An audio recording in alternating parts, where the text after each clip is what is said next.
Not all that glitters is gold.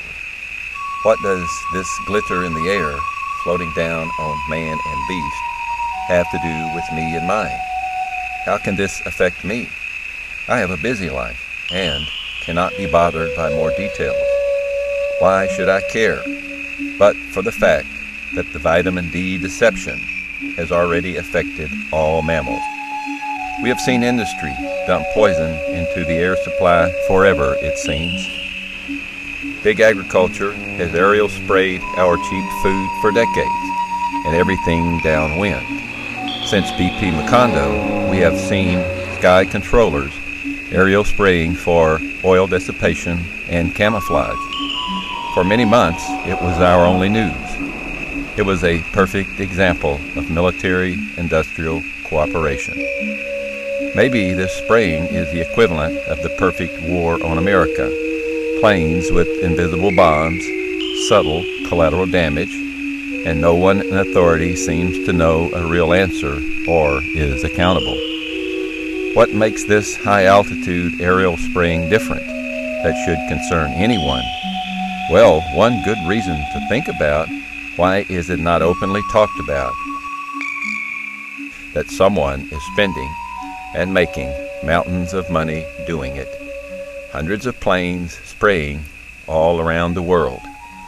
What is it with all the secrets in the open and nothing on the news about life-changing chemical and metallic aerosol material snowing a blizzard from the sky and filling lungs across America and much of the civilized world, with quick but quiet toxic results to all on the ground, and the children still play without warning? Truth can be a flammable mixture. We do not expect this generation of kids now, the ones born after 2000, to outlive their parents. That's already going on right now in Louisiana. It's going on all over. It isn't just there. I do direct patient care, and I get all their labs, and I do diet therapy with them. And so, of course, vitamin D, they'll send them to me and say, hey, let's get their vitamin D intake up. You can't do it with food. What's the situation with vitamin D and the people that come in here? We're finding now that about 90% deficiency rates. Because when they come in, some of them are so sick they can hardly walk through the door. And it's chronic fatigue, fibromyalgia, heavy metal toxicity, environmental illness, and whatever other label you want to put on it. Almost every single one of them is deficient in vitamin D and iodine. That's right. And who are you and what do you do? I am a physician, internal medicine, alternative care. You know, every year we do a big health fair here and check people's blood work. And so I've been doing that for, maybe 8 years or so. So, that's maybe 600 people. I've probably had 3, maybe 4 people. Certainly, you can count on one hand out of that 600 the amount of people that have had a normal vitamin D level. Over the past probably 2 years, I have tested several hundred people for iodine. Only 4 have come back normal. Same story in Amarillo. Out of 600 people, 4 were normal for vitamin D and iodine. 4 out of 600. Now, I probably had 6 to 8 that were normal in vitamin D. Every patient that I've seen that has had their vitamin D level checked has been low. It doesn't matter whether they're in the sun, out of the sun, use sunscreen, don't use sunscreen, whether they're fair skin, dark skin, it doesn't matter. And most of them have been severely low. A level of around 11 to 13 is generally what I see, which is severely low.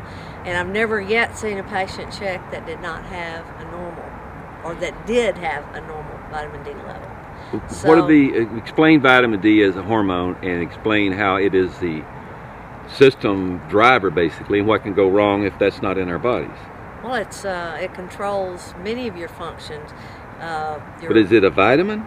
No, it is a vitamin that acts as a hormone, which some of your vitamins do. So it's kind of both, but it's involved in bone formation. Without vitamin D, you're not going to lay down bone. In fact, you'll break down bone. It's involved in so many processes that if you don't have it, you're going to be very sick. And I think that's And in speaking with the former nutritionist and in reviewing the former reports, just even 15 to 18 years ago, maybe 1 out of every 100 clients had any sort of toxic metal or any toxicity. Now we have 99 out of 100 with toxic levels of either lead, mercury, arsenic, cadmium, or aluminum, or the combination of both. Another example of untold news or public information which the public needs to know about to make good decisions. This is a NOAA National Weather Service website. Seems innocuous, but the unspoken reality is in the term base reflectivity, seen on this site. No public explanations, only those allowed the knowing know that this means amount of sunlight reflected by aerial sprayed reflective material that shows up in our weather radar, yet local stations report real clouds and natural rain. Nothing is farther than the truth in these skies. Some weathermen now call the white haze skies filtered sunlight, but we are not told what the filter is. Let's continue the deception story with a definition of what might be behind or above the sky changes in America and around the world. Corporatism. Corporatism is a system of running a state using the power of organizations like businesses and trade unions that act or purport to act for large numbers of individuals. Corporatism came from 1930s fascist Italian politics.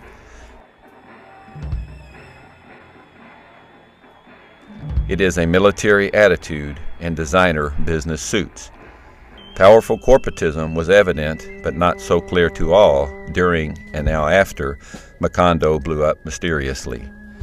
The event is now called by some more honest federal officials an engineered catastrophe reminiscent of 9/11. The governmental operating system for the Gulf oil spill relief response was military in tactic and outcome, with lots of long-term and long-distance environmental collateral damage. This damage will continue for decades. It was not clear whose military or who was really in charge, BP or our military, but wedged in the middle of these two military-industrial elements, the third element of the trinity of corporatism are the scientists and engineers who design and build weapons of mass destruction for the complex, who devise plans to drill where we really should not be for the complex. It took scientists and engineers to design and build these planes and this technology used to modify weather, modify the planet, and compromise our life support system, changing everything for everyone without asking anyone for permission. Their silence on the subject of spraying says a lot about the character of many of our scientists. Silence has a price, apparently. Long-term silence on the subject of chemical spraying of the population is understandable because corporatism is passed on from company president to company president, from boardroom to boardroom over decades. From old royal bloodlines to new bloodlines over centuries, never changing the intent of the global corporation or corporatism. The prime directive of corporatism is to rule the planet and beat nature into submission. To hell with the future, even of its own corporatism. It is blind to injustice, it is blind to the natural environment, and the streaks in the sky are the evidence that it cannot stop itself once the lies and dollars are big enough. Corporations will do anything for a dollar, for control. For a lot of dollars and a lot of control, nothing is beyond their reach and stoop.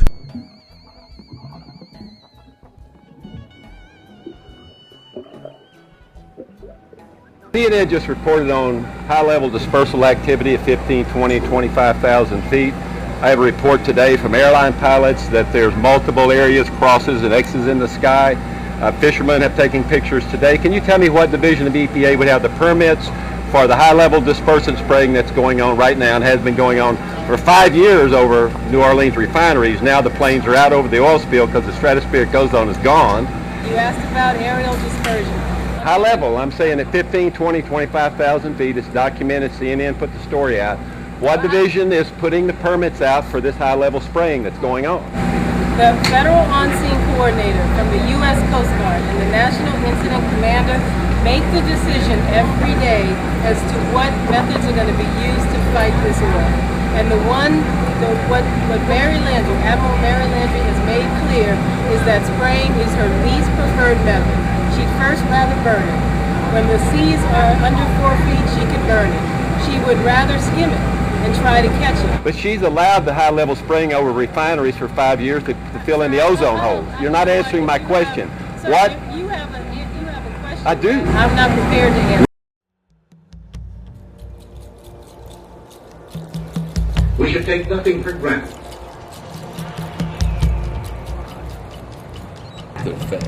What do you think about being out here? I think we're in trouble. Many moons to come. My lifetime and then some. What do you think about this secret project we're uncovering back here? Well, it's like everything. Everything's always a secret until it's uncovered. And once it's uncovered, then it's too late.